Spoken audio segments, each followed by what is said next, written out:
Selecting 3Rs here is the jackpot on the most exciting fruit machine you'll ever get to play with.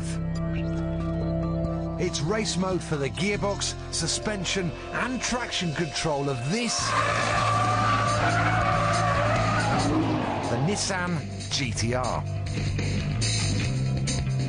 This is the first one in the country, in our hands a year ahead of the official UK launch, and my God, is it going to be worth your wait?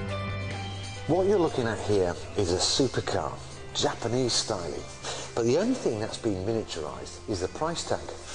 Back in its home country, this car will set you back just £30,000, and that's for a car that's capable of nearly 200 miles an hour and will do 60 in a mind-warping 3.5 seconds.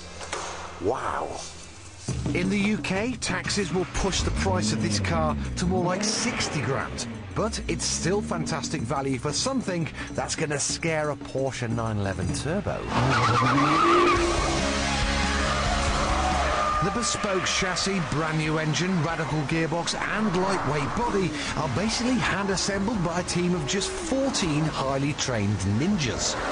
Unsurprisingly, it's got more technology than Tokyo. In fact, the whole thing seems more indebted to cutting-edge science than a car factory. From carbon fibre prop shafts to plasma liners in the cylinders, even tyres filled with nitrogen. Now, I'll tell you what makes this car special, is despite the amazing performance figures, it's an absolute doddle to drive. I mean, it may as well be a Nissan Micra. You know, I'm not crouched down, I haven't got restricted visibility, I'm not being shaken to pieces. It's just like an everyday car.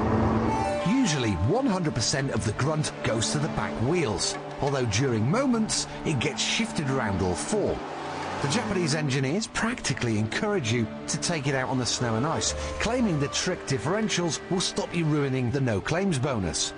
Of course, you can't keep a 3.8 litre V6 with twin turbos quiet for long, especially when it produces 473 horsepower.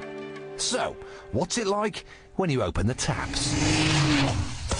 Now, all big turbocharged engines have got tons of torque, and this is no exception. 500 Newton meters. It works well from low down. It's a great engine, a great engine.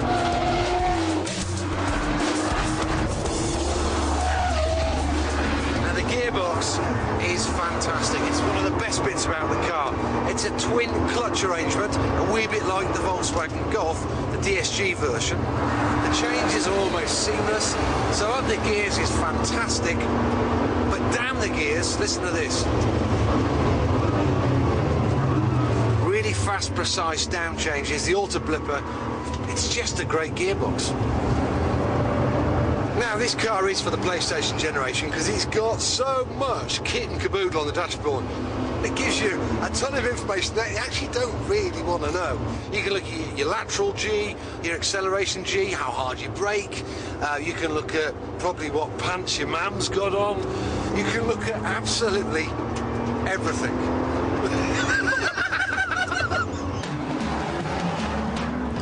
Cornering G on now. Let's see how much G we'll put in. Try and carry maximum speed in, cornering speed, well, just over 1G.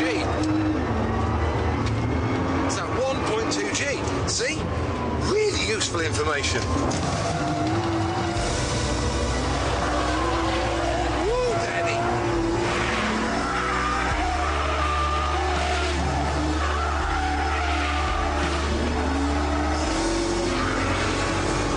Dirty.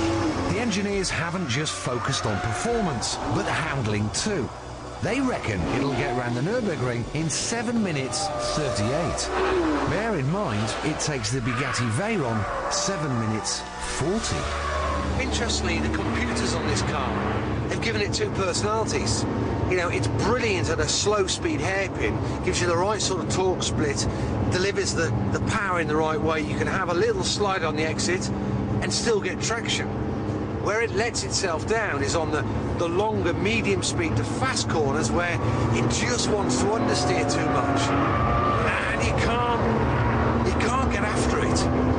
Come on, you.